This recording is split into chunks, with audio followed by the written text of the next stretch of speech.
Let's dive right into this explainer. We spend so much time obsessing over the math of money, the budgets, the spreadsheets, the interest rates, but today we're going to explore something deeply human. We're looking at the often hidden, psychological traps that keep us feeling financially stuck. Think about it. Have you ever found yourself doing everything, quote-unquote, right? You work hard, you get the degree, you land the job, yet you're still staring at a pile of bills at the end of the month, feeling completely trapped. Or maybe you just hit the snooze button on your alarm clock every morning, dreading a job you feel forced to keep just to maintain a lifestyle that isn't even making you happy. Why is it that brilliant doctors, engineers, creatives, people who are absolute geniuses in their fields can completely fall apart when it comes to managing their bank accounts? It's a painful, really visceral struggle. And it happens because, well, we've been taught to change the wrong thing. Which brings us to our first section, spreadsheets versus dinner tables, or finance in reality. See, we've been totally conditioned to view finance as a strict math problem. We treat it like physics, right? Expecting data and formulas to tell us exactly what to do. But here's the reality. Financial decisions aren't actually made in Excel spreadsheets. Well, unless you're bringing your laptop to bed. They're actually made at the dinner table. They're made on a couch late at night, where our pride, our fears, and our own unique personal histories all scramble together. On paper, it might make perfect sense to leverage debt, but if that debt keeps you awake sweating at 2 a.m., it's a terrible decision for you. Because at the end of the day, you're human. You're not an algorithm.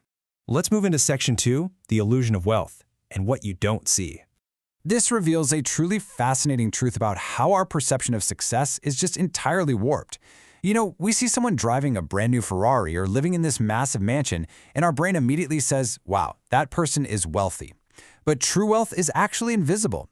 Wealth is the Ferrari not purchased, it's the diamonds not bought.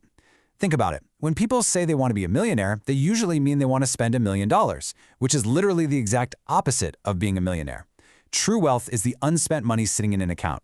It's what gives you options and freedom. And this illusion, it makes us look up to the completely wrong role models. We constantly try to emulate the ultra-rich, dissecting their morning routines and their habits. But we completely ignore the invisible element of luck. Take Bill Gates, for example. He had a best friend in high school named Kent Evans. Now, by Gates' own admission, Kent was just as smart, just as hardworking, and honestly had an even better business mind. Their plan was to go to college and start a company together. But Kent was tragically killed in a random mountaineering accident when he was just 18. He was completely robbed of his chance to build a legacy. We really have to recognize that extreme success always carries a massive, uncopyable element of luck. You simply can't emulate someone else's luck, but what you can emulate is their behavior, and the single most powerful behavior is endurance. Warren Buffett's secret isn't just that he's a genius, it's that he has been behaving well, investing, and letting his efforts compound for 80 years. Did you know the vast majority of his wealth actually came after his 65th birthday?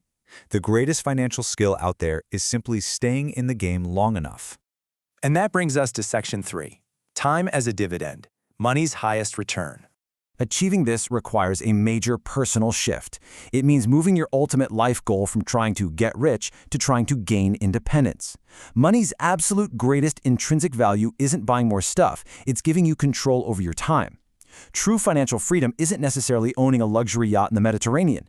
It looks like waking up every single morning and having the absolute control to say, I can do whatever I want today.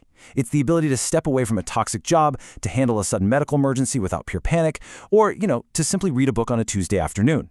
Time is absolutely the highest dividend money pays. So how do we protect that?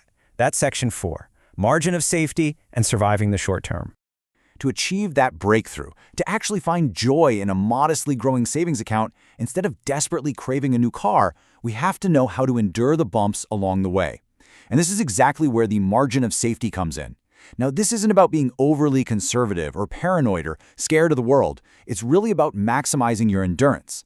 It means keeping enough cash on hand and keeping your debt low enough so that when, and notice I said when, not if, an unexpected emergency strikes, it doesn't kick you out of the game entirely.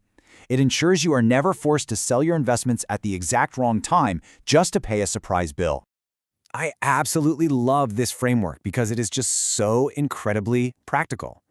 Save like a pessimist and invest like an optimist. You save like a pessimist because, well, history tells us that in the short term, things are going to break. Emergencies will happen and markets will crash. You need a shield against that reality. But at the same time, you invest like an optimist because history also proves that over the long term, humans solve problems, economies grow, and compounding creates just incredible progress. To really ground this psychology in hard reality, let's look at this number right here, 6.8%.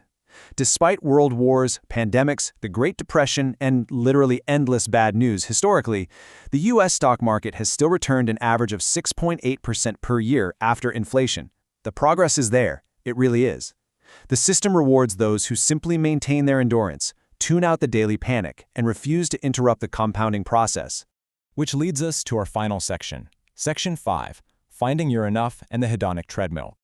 Even if you completely master your behavior and save your money, there is still a massive psychological trap waiting for you. Think about the 1950s for a second. We nostalgically look back on it as this golden age of middle-class prosperity, right? Well, back then, the median new house in America was actually less than 1,000 square feet. Today, it is 2,400 square feet. Incomes are significantly higher today than they were back then, yet so many of us feel less wealthy, more stressed, and deeply inadequate. So why is that? It's because our expectations have exploded way faster than our bank accounts. We are all running on the hedonic treadmill. This is that relentless cycle where every single time you get a raise or reach a milestone, your lifestyle expectations immediately rise to swallow it whole. Suddenly, that luxury you wanted becomes a necessity you can't live without. If you don't actively stop the goalposts from moving, you are going to be trapped forever on a treadmill, endlessly chasing a finish line that doesn't actually exist. You'll end up risking everything you have and need for things you don't have and really don't need. Ultimately, we have to stop measuring our self-worth by our resume virtues. Our net worth, our career titles, the fancy cars we drive. Those are just things the world uses to judge our economic utility. Instead, we really need to start valuing the eulogy virtues. These are the things people will actually say about you at your funeral. Your kindness, your devotion, how you supported others, and the love you shared. Let's be real, absolutely nobody stands at a podium at the end of your life and fondly remembers the size of your stock portfolio. So I want to leave you with this final thought. It's a question to help you fundamentally evaluate your own relationship with ego, money, and independence.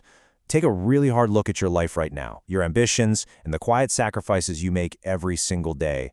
When will you decide that you have enough?